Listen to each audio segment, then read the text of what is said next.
हर हर महादेव भाइयों बहनों, मैं आचार्य योगेंद्र शास्त्री। आज हम मकर संक्रांति की विशेष बात करेंगे। इस वर्ष सन 2025 14 जनवरी को मकर संक्रांति का महापर्व मनाया जाएगा।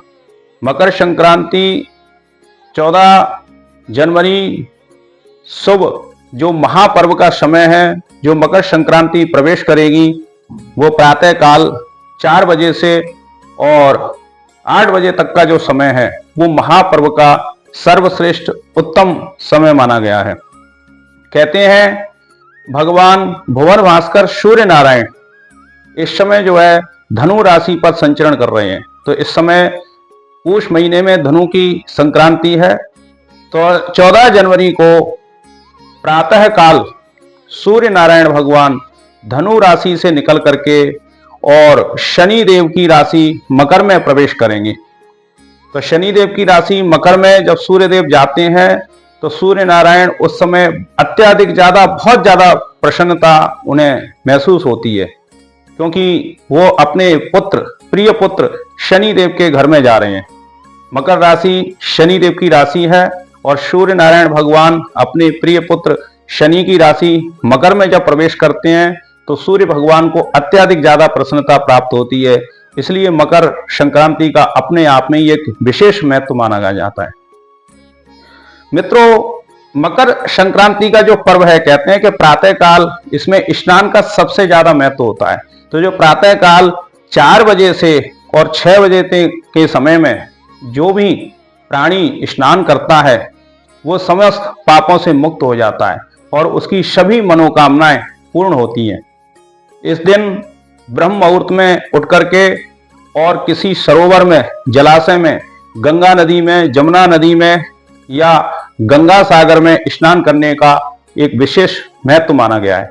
अगर आप गंगा सागर जाने में असमर्थ हैं, आप हरिद्वार, गया, काशी नहीं जा सकते, तो आप अपने घर में ही बाल्टी के अंतर्गत थोड़ा सा गंगा जल डालें, थोड़े से श्वेत या काले तिल डालें और माँ गंगा जमुना सरस्वती का ध्यान करते हुए ओम गंगे चयमुने चैव गोदावरी सरस्वती नर्मदे सिंधु कावेरी जलस्मिन् सन्निधिं कुरु। गंगा जमुना सरस्वती कावेरी नर्मदा सिंधु, इन सभी 7 नदियों का आप आवाहन करके और स्नान करें। स्नान करने के बाद में आपको एक तांबे के लोटे में थोड़ा सा गंगा जल, लाल पुष्प, लाल चंदन, काले तिल और गुड़ डाल करके और भगवान सूर्य नारायण को जल प्रदान करना चाहिए, अर्घ प्रदान करना चाहिए। ओम ऐह सूर्य सहस्रांशो तेजो राशि जगतपते अनुकंपय मां भक्त्या ग्रहणार्घ्यम दिवाकर। इस मंत्र को बोलते हुए अर्घ प्रदान करें। अगर आपको यह मंत्र नहीं आता है तो ओम गृणी सूर्याय नमः, इस मंत्र को बोलते हुए आप भगवान सूर्य को अर्घ प्रदान करें। सूर्य को अर्घ देने के बाद में इसमें विशेष जो महत्व माना गया है वो माना गया है खिचड़ी दान का।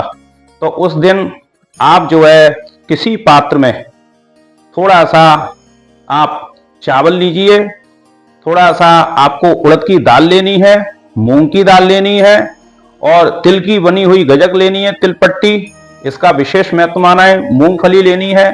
आप कोई गर्म वस्त्र ले सकते हैं, शॉल, कंबल। आप इस दिन जो भी चीजें, नमक का दान बहुत श्रेष्ठ माना है, देसी घी, गाय के घी का दान बहुत सर्वोत्तम माना है। आप पैरों के कोई पादुका, जूते, चप्पल का दान कर सकते हैं। जो भी आपको दान करना है, इन सभी वस्तुओं को अपने सामने रख करके हाथ में गंगा जल, काले तिल, कुछ दक्षिणा लेकर के और 3 बार ओम श्री विष्णु विष्णु हूं और अपना गोत्र नाम सकुटुंब परिवार सहित आप स्मरण करें।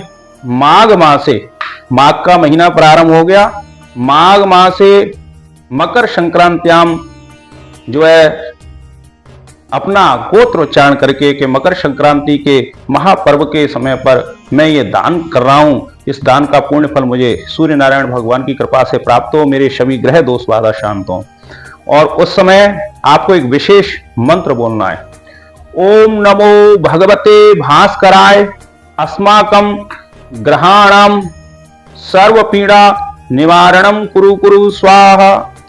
ओम नमो भगवते भास्कराय अस्माकं ग्रहाणाम पीड़ा निवारणम कुरु कुरु स्वाहा। इस महामंत्र को आप कम से कम 11 बार, 21 बार या 108 बार भी आप पढ़ सकते हैं। इससे सभी ग्रह दोष बाधाएं शांत होती हैं। और संकल्प करके और जो आपने मनसा है उसको आप किसी ब्राह्मण को चरण छू करके मंदिर में दान करके आए। भगवान शिव को आप जल अर्पण करें और इस दिन गायत्री मंत्र का जप करना, ओम नमो भगवते वासुदेवाय मंत्र का जप करना। आप थोड़ा सा यज्ञ होम करें गुड़ तिल मिला करके और आप ओम नमो भगवते वासुदेवाय स्वाहा, ओम नमो भगवते रुद्राय स्वाहा, ओम गृणी सूर्याय स्वाहा, इन मंत्रों से आप होम भी करिए। तो इस दिन सबसे ज्यादा महत्व जो माना है तीर्थ गंगा में स्नान करने का एवं भगवान सूर्य की आराधना जल अर्पण करने का, फिर तिल आदि का दान करने का और तिल से यज्ञ होम करने का और स्वयं भी तिल से बनी हुई चीजें आप जो है सो प्राप्त करें, खाएं। इस दिन भूल से भी कभी किसी की निंदा बुराई ना करें। मकर संक्रांति वाले दिन इस दिन भूल करके भी लाल वस्त्र धारण ना करें। ये विषय ध्यान रखें कि इस दिन भूल के भी लाल वस्त्र धारण ना करें। और ब्रह्म मुहूर्त में उठ के ही आपको स्नान करना है। कहते हैं कि जो ब्रह्म मुहूर्त में उठ के स्नान नहीं कर पाता और जो 6 बजे के बाद स्नान करता है तो उसको नरक यातना भोगनी पड़ती है। तो इसमें शीघ्रातिशीघ्र ब्रह्म मुहूर्त में उठ करके स्नान करने का महत्व है और दान करने का महत्व है। इस दिन खिचड़ी खाने का महत्व जाना है। मूंग की दाल और चावल एवं उड़द की दाल से बनी हुई खिचड़ी का भोग लगाएं भगवान को, स्वयं भी खाएं और गरीब आदि को आप खिचड़ी वितरण भी करें। तो इससे आपको बहुत बड़ा फल प्राप्त होगा। आपके सभी ग्रह दोष बाधाएं शांत होंगी, आपकी सभी मनोकामनाएं पूर्ण होंगी, आपके घर में सुख समृद्धि का वास होगा। आप ये उपाय और ये दान मकर संक्रांति 14 जनवरी के दिन आप करके देखिए और इसका पूर्ण लाभ उठाइए। मेरी बताई हुई जानकारी आपको अच्छी लगी हो मित्रों तो मेरे चैनल को लाइक करें, सब्सक्राइब करें, शेयर करें एवं किसी भी बाधा के निवारण के लिए मुझे जो है सो लाइक करें। ओम नमः शिवाय।